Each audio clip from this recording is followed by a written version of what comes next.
Thank you for accepting my invitation and accepting to be on my show. That's great. Yeah, I been watching your YouTube channel, and always like to see more interesting things and see interesting people to talk to. So I'm from Virginia, and I run a small company called Polito Incorporated, and we do cybersecurity, incident response, ransomware response, pen testing, and red teaming. So before talking more about you and the work that you are doing about the company, can you please introduce yourself to my audience? Sure. Yeah, I started out in IT 20 years ago, and like most people, or a lot of people, I started in technical support, answering phone calls and working the desk. Then I got into cyber, working midnight shifts in a SOC, Security Operations Center, while going to school. And so I didn't have a degree when I started. It just kept going to school while I was working. Then when I finally got my degree, it opened up a lot more opportunities. But having that experience, I think, was more important than having the degree to get started into cybersecurity.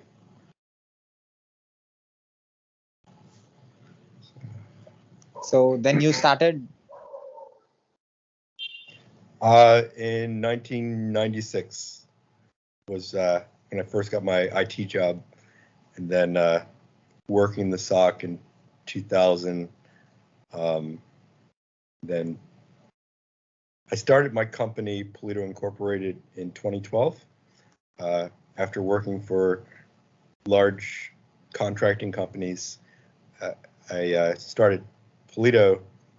It's kind of the place that I wanted to work in, and it's kind of place that we could be creative and also work for customers that we want to work for. So cybersecurity. So you have huge experience in this, and you decided to start your own company. Yes.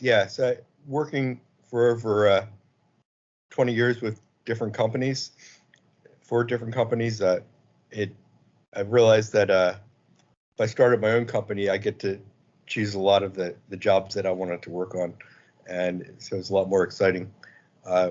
We do some pen testing,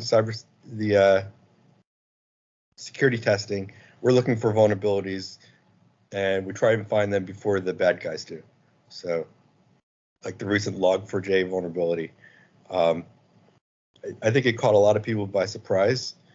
What we like to do is be proactive and then work with our customers to scan for these and look for these vulnerabilities before they're exploited, and then in the chance that they are exploited by someone other than us, we help the customers respond to that and try and fix that as quickly as possible. So what was that thought which made you to start your own? You want to change something, or you want to fix something, or you want to do something in cybersecurity? To start my own company in cybersecurity, it's kind of exciting because you really have no guarantees that you're going to have work from one week to the next. I think for people starting a company, it is kind of a scary thing. But I think part of that challenge is what draws us into this. I started my own company because I wanted to work the jobs that I wanted to work and not what my boss wanted me to work. So it gave me the freedom to do that. And it kind of grew where I had other people that were like-minded, that also wanted to work exciting jobs and didn't necessarily want a boss always telling them what to do. I think some people can live and work in that environment where they have someone telling them, you sit in this chair and you work on this project, and that's all you do today and tomorrow and next day and for the rest of your employment. But for my company, I could be working a pen test, responding to an incident, and also just doing research all in the same day. And it doesn't limit me to one specific area. So that's really, I think, why I picked this field in the first place. But with this job, that's definitely why I like working in cybersecurity, and especially in my own company. Why you want to put this name? Polito Incorporated. Polito is actually part of my name, but in Italian, it could also mean polished. And so I like to think that we provide polished cybersecurity services. That's kind of the name idea for Polito Incorporated. Yeah, I struggled to find a name for a company, and I couldn't think of anything that sounded cool that wasn't already taken, and so Polito just seemed natural to me. So what exactly Polito do? So we do pen testing. That's where we're looking for vulnerabilities in client sites. Red teaming, where we're assuming a breach would occur, and we're attacking from the inside and looking for ways to demonstrate that there's weaknesses in their Windows domain, phishing attacks, like social engineering, sending people emails and asking them to click on it, or vishing, where we're calling them up and directing them to do certain things. We also do a lot of incident response because we're not the only ones using these tactics. Actual criminals, cyber criminals, are using the same tactics, and they're quite successful at getting ransomware installed or extorting companies with whatever information that they steal.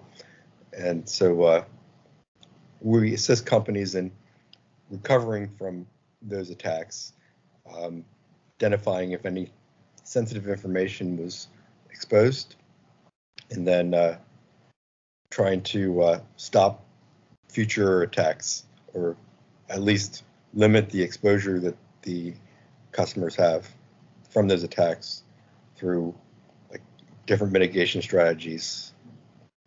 So different mitigation strategies can be like doing VLAN restriction on their internal network so that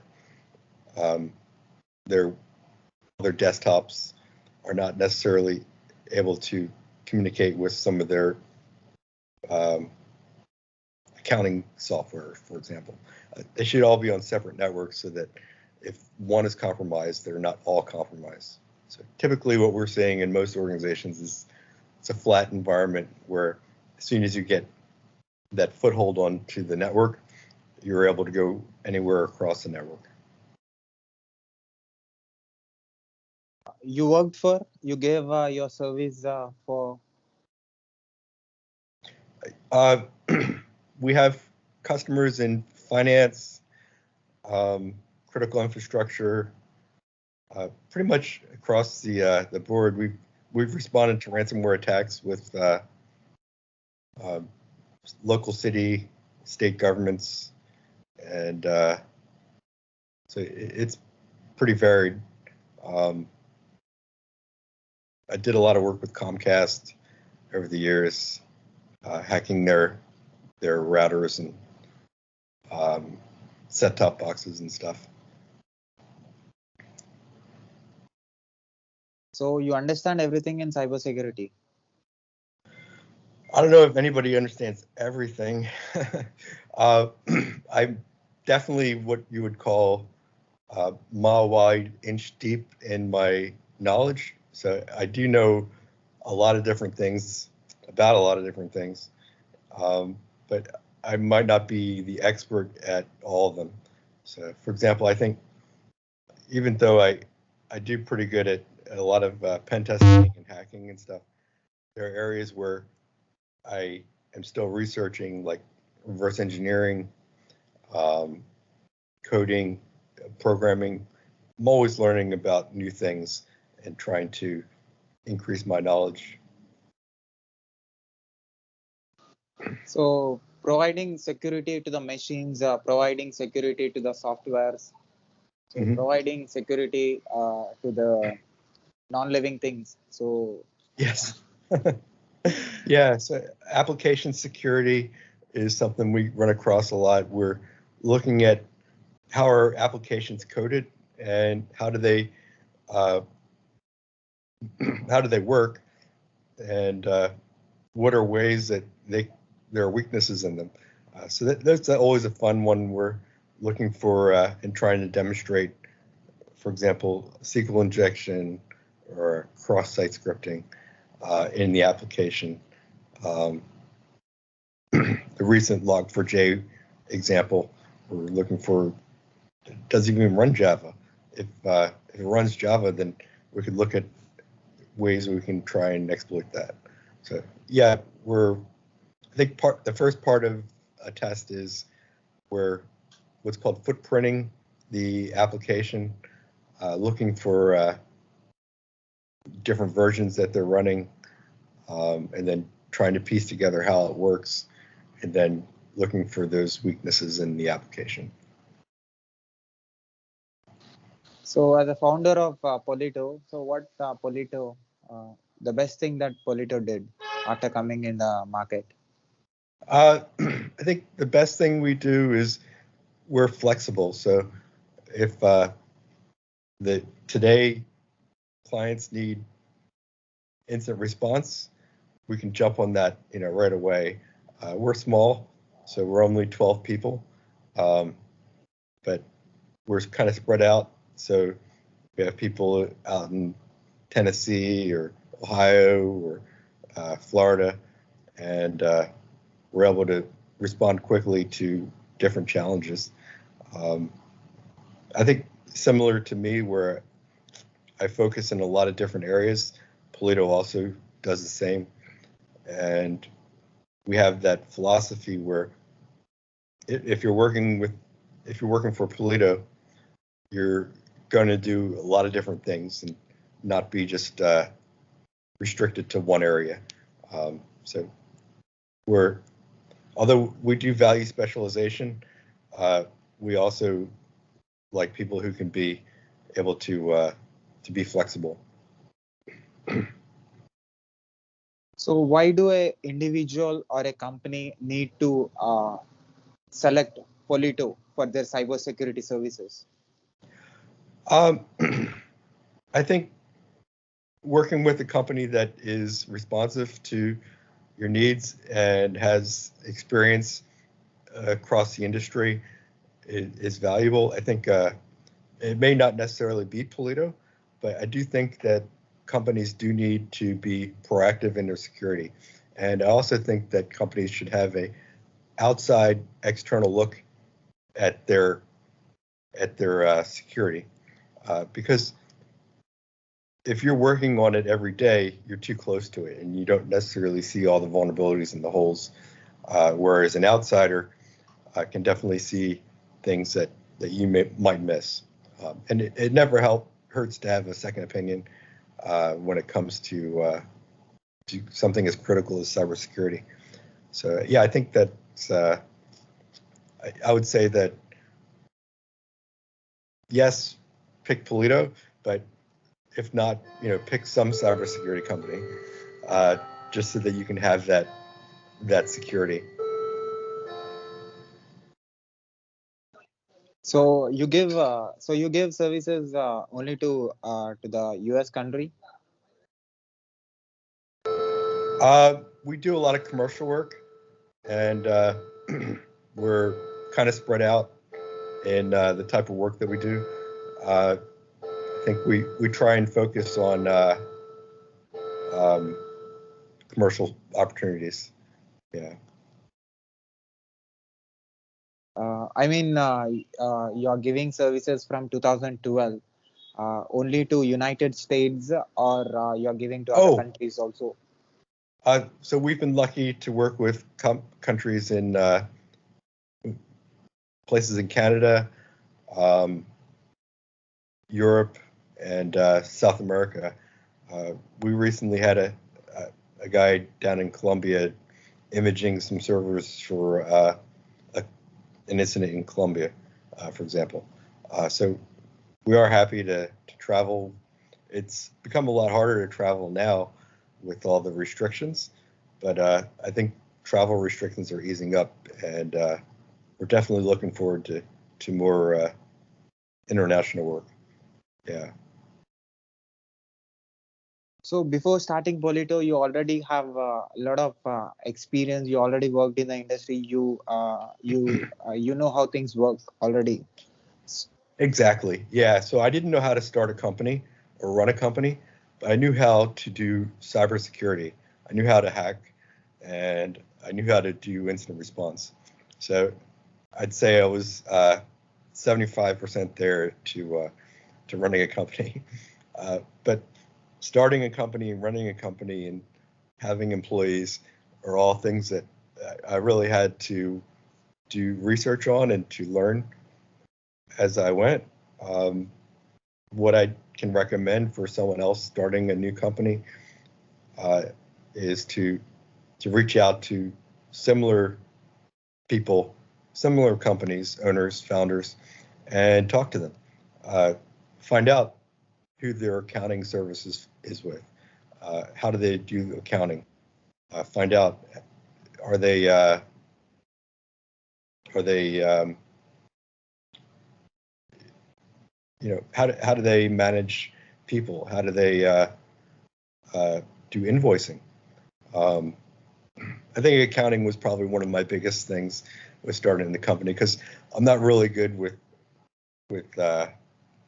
I'm more the creative type, not the details type. And accounting, you have to be very detail oriented and have an eye on the money. So that was really the first thing I outsourced was just all my accounting work, and so I could focus on running a business of cybersecurity and doing what I like to do. So you said you give cybersecurity services to different industries, like you mentioned, finance and others. So giving to different service to different things. How is that experience? In this long time of yours. I think I'd like variety, so that's kind of what I've unconsciously seek out is just different types of opportunities with different types of work. So yeah, it's true. I think the financial applications, for example, are always interesting. Critical infrastructure, because it's so important, is exciting to work on. But I also really like working on embedded systems like Linux, and I think pretty much every new device that's coming out now, underneath it's running Linux. So even though it sits on your next to your TV, or even your TV itself is running Linux probably. So I like to test those embedded types of systems as well. See what I can learn, see what they're capable of, and just have fun with it. So you started cybersecurity studies in 1990s. So when you started, it was a completely different thing inside the machine. Now it's 2020. What is the difference that you are observing in this providing the service? In the 90s, if you were on the internet, you had a IP address that was publicly routable. Now everything's natted behind firewalls and other intrusion, other security protections. So in the 90s, you could connect directly to a target, and you had to see if it was a lot easier to break into things back in the 90s, I think. But in a way, we're still doing the same thing that we were doing then. Like, I think one of the most common ways that compromises occur is through brute forcing passwords. And that was the same as it was back in the 90s.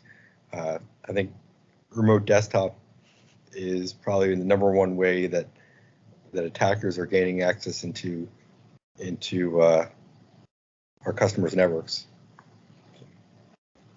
SSH brute forcing is yet another one.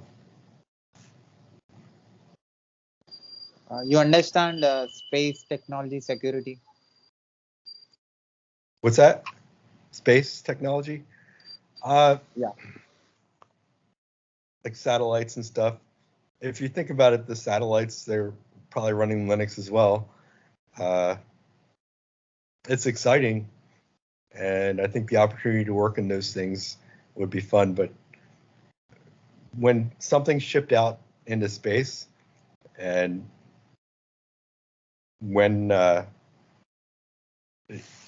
how long it's operational, it's years from when they first develop something to when they ship it out into space, and before it's really hard to change things once it's out there in space. Yeah. So through this social media, through this huge traffic in the sites, if you observe today's internet usage, it is completely different from back 10 years. So the identity, the passwords, everything people became real online.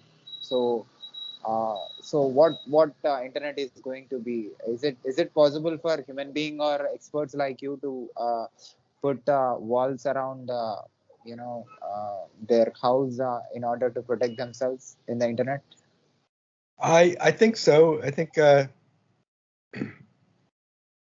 it's important to when they're building these new systems that they put safeguards in it by default, and I think that's happening a lot now. So if everything from your home security system could be should be checked for vulnerabilities before it's actually put into production. So hopefully these companies are doing that before putting it in place on customers' networks and in their houses, and even looking for those vulnerabilities. For example, the home security system that are designed, I think, to stop you from just taking the system. There should be alerts so that even if you are disabling the system, that if it doesn't call back, that it still alerts on something like that. Yeah. So the clients of yours before coming, what common thing that they ask you? I think the most common thing is where are my vulnerabilities? How did attackers get in? And did they take anything? Did they take anything sensitive? So to answer those questions, we do what we call computer forensics. We look at the system, at the logs, look at the firewall logs, NetFlow, and look and see if we can find where the attackers came from. And then we search on the systems itself to see if there's any indicators that the attackers were on the system. And then we look for things that are considered by the customers sensitive or proprietary. For for example, credit card numbers or personal ID numbers or any personal information that could expose the client to blackmail. So that's usually the big thing is, yeah, maybe the attackers got in, but if they didn't take anything really sensitive, then they have backups, then they might be okay. What do you say about the cryptocurrency? About what? Cryptocurrency. Oh, cryptocurrency. Well, we run across Bitcoin a lot because that's usually what ransomware people are demanding when they take over our clients. I think that it does give a lot of freedom to individuals, where it's another investment, I guess. It's very volatile, so it changes constantly. But I think cryptocurrency is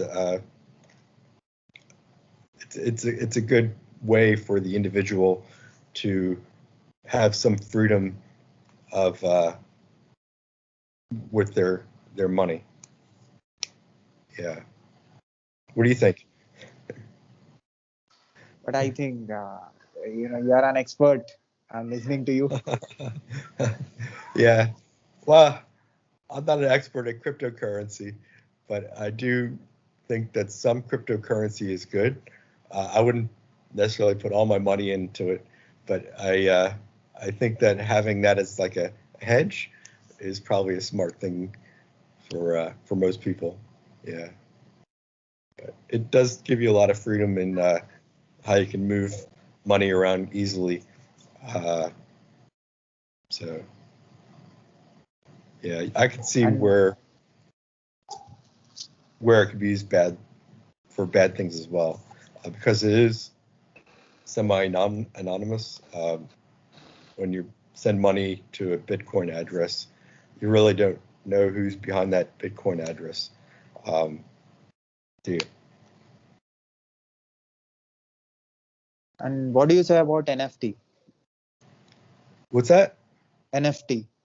NFT? That's a new thing that I haven't really gotten into much. It's a digital picture that somebody creates, and then they can sell the picture. And so you could buy the picture or digital rights to the picture, but someone could also just copy that picture without actually buying it, from what I understand. Yeah. So finding the loopholes, is that easy? It can be. It's a lot of luck sometimes. I think that's what a lot of people don't understand about some aspects of cybersecurity. Some things are very scientific, and you follow a certain path and you get the same results. But when you're doing like a pen test, or when you're hacking a complicated application, the application can respond randomly in different ways, depending on things like, is the application under a heavy load? When you stress it, does it act differently? And so that's what makes it challenging to test for those applications. Yeah.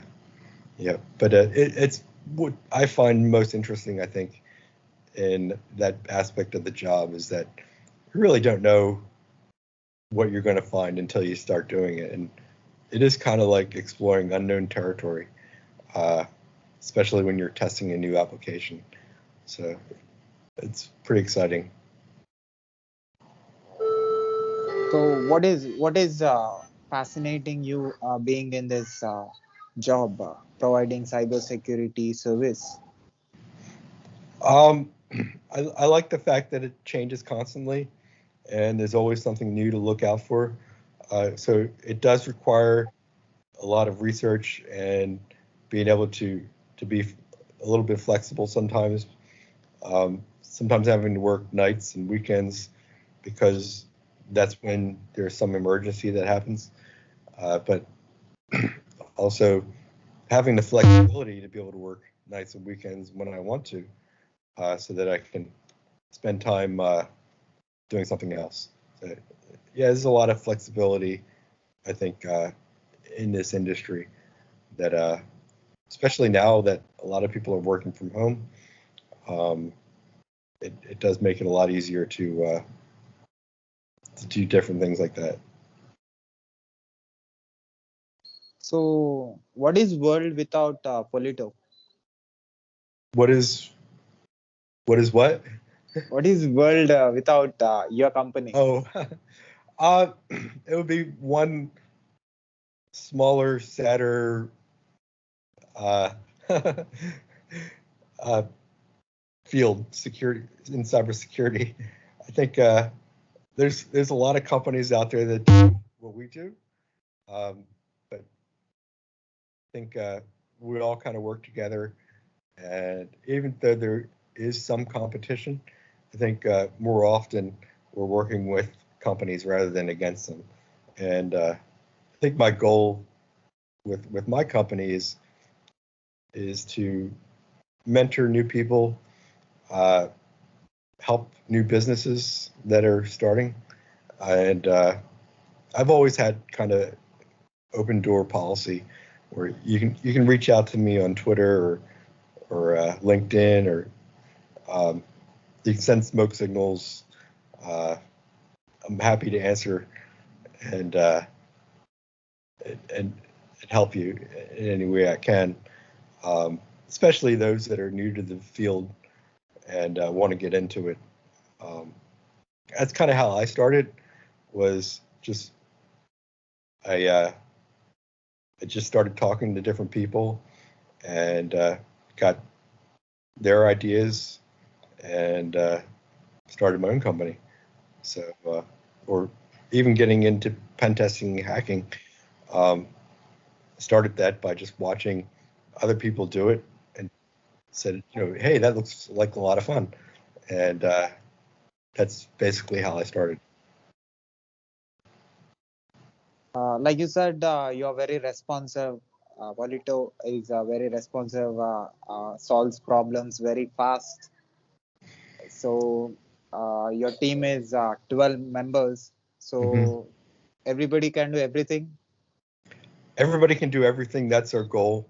Is that if this week you're working on forensics, I want you to work on pen testing and a red team engagement next week. I really like people to be cross-trained and to be able to do multiple different things rather than just specialize in one area. It's kind of my basic philosophy is to be able to do anything and everything. You might not be as good at one of those things as someone else, but you can still contribute and you can still do it.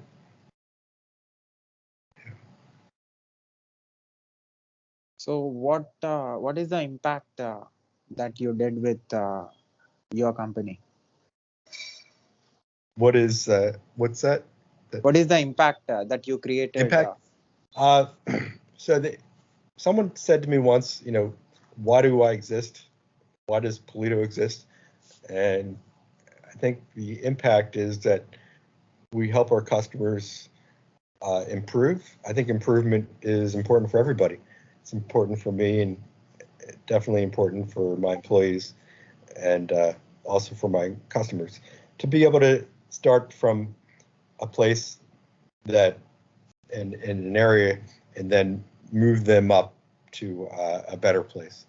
So, lock down those access control lists and make an application more secure. Stop attacks like, cross-site scripting. Find bad passwords on the network that attackers could use. So we're constantly improving and constantly looking for ways that we can improve. so that we can be more resilient and be better able to face the challenges in the future. What you don't understand about cybersecurity? So crypto is probably one of my weaknesses, but I mean, I work on it constantly, and I think nobody likes to talk about their weaknesses. But yeah, I think also policy. I'm not very good at doing security policy. I don't memorize all the different security regulations, but it's something that I can continue to improve on, and also something that I can work with my team to back me up and to assist on. So, for which client you gave the best service? All clients. I, yeah, I think we try and bring the same level of effort to every client, and we definitely want to improve,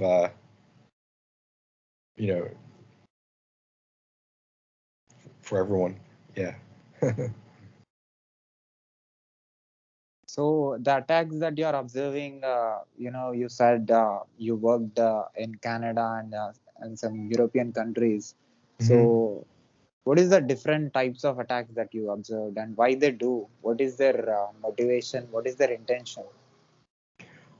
The ransomware is pretty simple. They want to force the company to pay them Bitcoin for a ransom. Um, so that's the motivation for the attackers. And then, so our job is to find out how they got in. Did they take anything that was sensitive, and monitor, are they posting it on the dark web, and help them recover as quickly as possible, because the companies are in business to make money, and this ransomware incident or hacking incident is stopping them from making money. So our goal is to get them back in business as quickly as possible, and at the same time to try and prevent future attacks, if we can, minimize the impact of future attacks. So we're looking at how are backups stored. Do they have disaster recovery? Do they have a plan? And so we like customers that can be proactive. And so as one of our services is proactively looking for these types of things before an attack occurs, so that they'll be more ready when an attack occurs. Because it's possible for companies to stop a lot of attacks, but there's always going to be some new 0-day, some new vulnerability that comes out that they're not tracking that can impact them negatively. And so our goal is definitely to try and help that. We had one case where we're working with the bank, and we've been working with the bank for years, and they had decent security, but then they brought in a vendor who was setting up their voice over IP phones, and the vendor was compromised. And so they had VPN access into the network. Because the vendor was compromised, within a matter of weeks, our client was compromised. So those types of things can happen. It's like you can be doing everything right and still fail.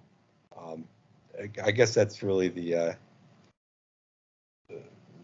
message here, is that even though you try and stop all attacks, you might not be able to stop all of them, but you do want to try and mitigate the impact of an attack before before the attack occurs. So you want to put in those different safeguards to stop the impact of it. Technology is advancing day by day. The owners of the applications are improving the standards and updating their softwares. Are you able to provide the security to everything that is updating constantly? It's very challenging. Windows Defender, I think, is now probably one of the best antiviruses out there. It's sending stuff to the cloud, and it's very hard to beat Windows Defender when it's configured that way from the attacker's point of view.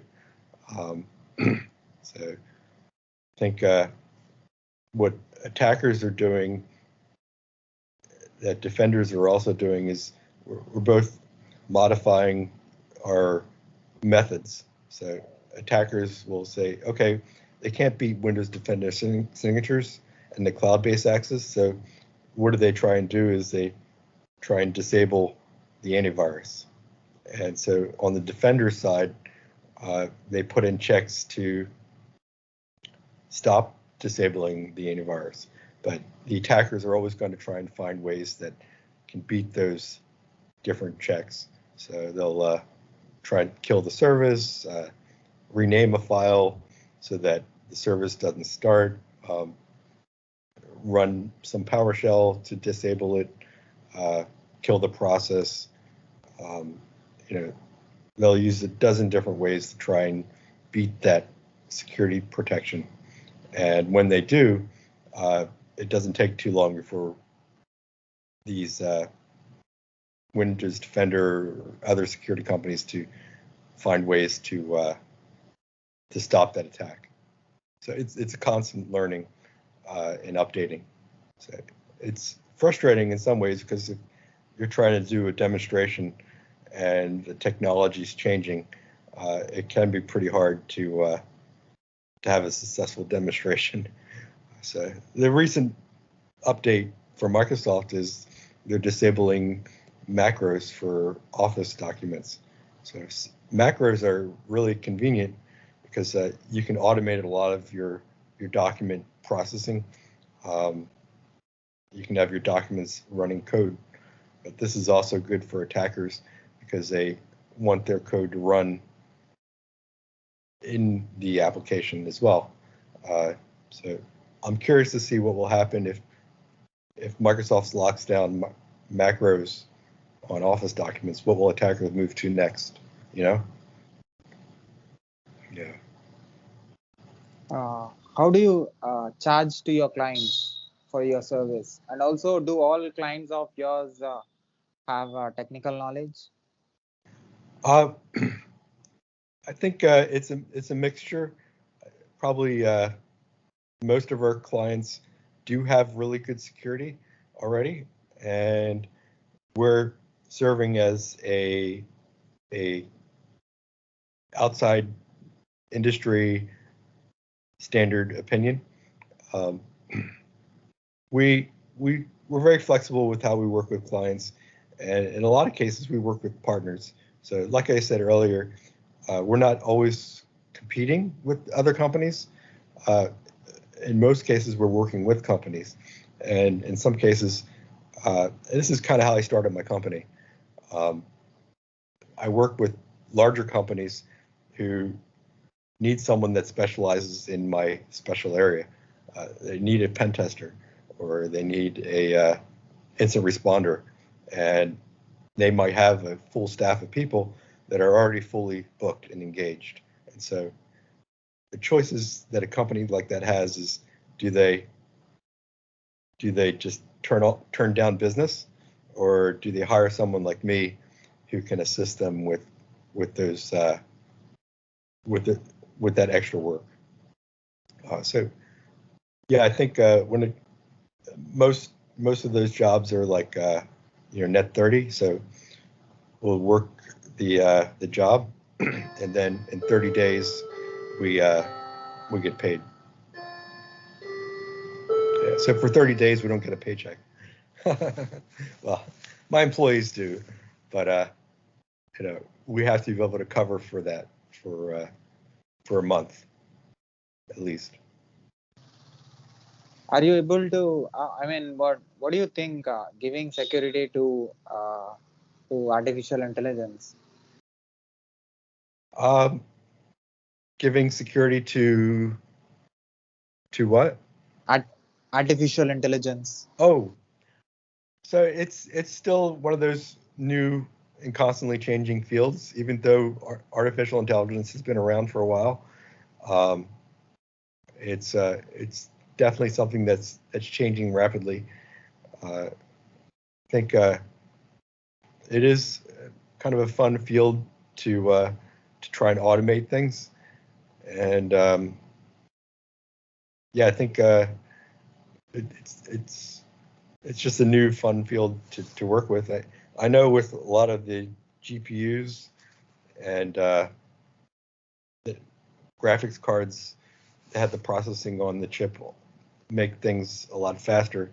And so that could also improve things like artificial intelligence.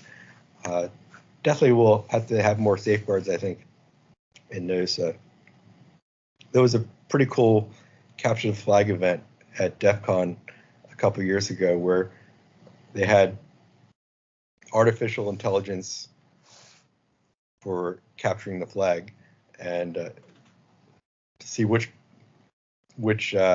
team could capture the flag best through all just automated artificial intelligence means.